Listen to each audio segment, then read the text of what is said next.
Tahukah kamu, misteri Atlantis sudah sejak dulu diperdebatkan tentang keberadaannya. Bahkan gagasan tentang Atlantis yakni benua yang disebut hilang di masa lalu terus menjadi misteri yang belum terpecahkan. Banyak peneliti menyebut Atlantis kini ada di berbagai tempat, namun belum bisa dibuktikan pasti. Atlantis kerap diceritakan sebagai masyarakat utopis maju yang memegang kebijaksanaan yang dapat membawa perdamaian dunia.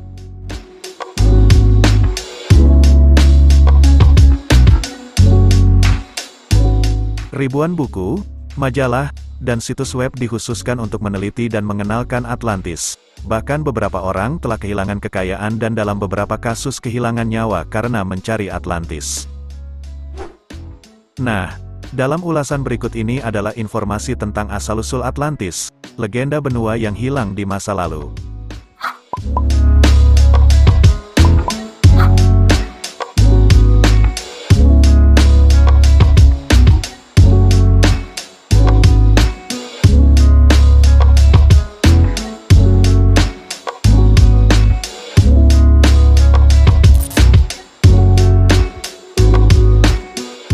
Asal-usul Atlantis, tidak seperti banyak legenda yang asal-usulnya hilang ditelan waktu, sejarah telah mencatat persis kapan dan di mana kisah Atlantis pertama kali muncul.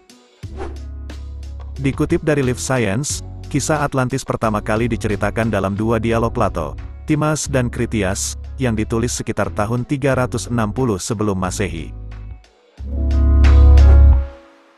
Meskipun hari ini Atlantis sering dianggap sebagai utopia atau hayalan yang damai, tapi Atlantis yang dijelaskan Plato dalam ceritanya sangat berbeda.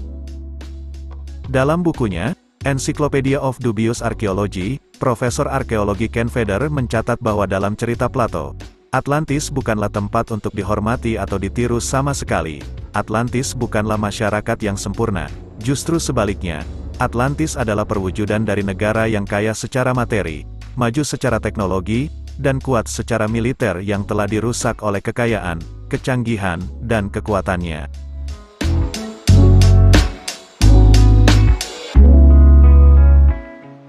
Sebagai propaganda dalam kisah moralitas Plato, legenda Atlantis lebih dianggap sebagai kota saingan heroik Athena daripada peradaban yang tenggelam.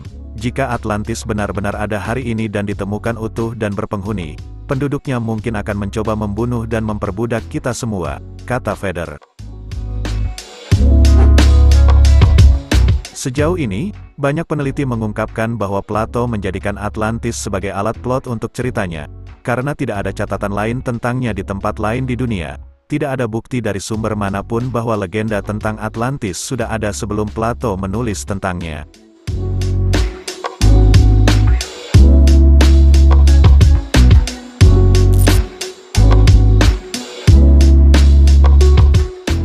Benua yang hilang, terlepas dari asal-usulnya yang jelas dalam fiksi, banyak orang selama berabad-abad mengklaim bahwa pasti ada kebenaran di balik mitos Atlantis tersebut. Kemudian banyak yang berspekulasi tentang di mana Atlantis akan ditemukan. Bahkan sudah tak terhitung para ahli yang coba menemukan Atlantis berdasarkan fakta yang sama.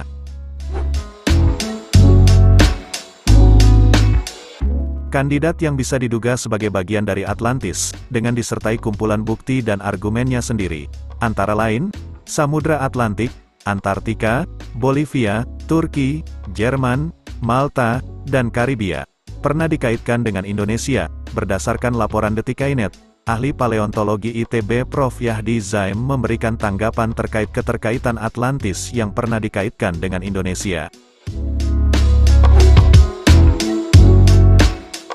Menurutnya, sejak awal Plato memang tidak mengatakan Atlantis tepatnya di mana.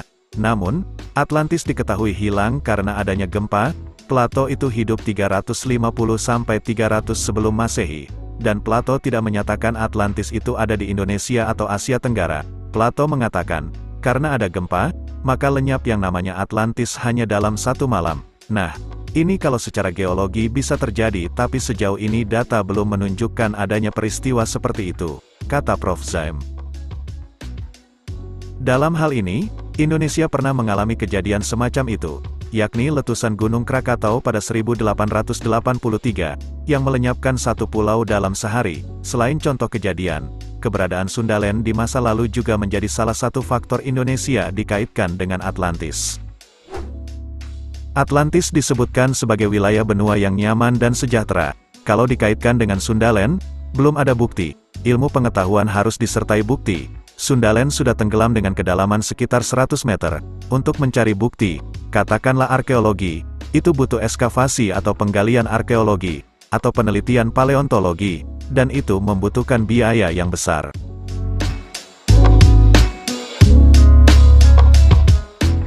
Menurut Prof. Zaim, ada kesulitan untuk menelusuri bukti apakah Sundaland adalah Atlantis yang hilang.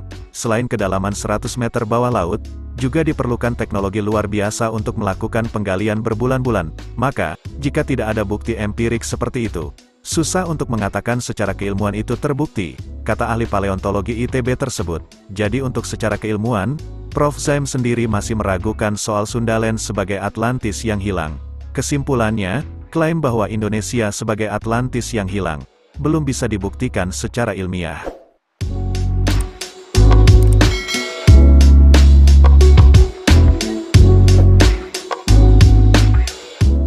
Nah, itulah tadi ulasan mengenai asal-usul Atlantis, legenda benua yang hilang di masa lalu. Dari ulasan tadi setidaknya kita bisa mengetahui informasi Atlantis, yang selama ini menjadi misteri tentang keberadaannya.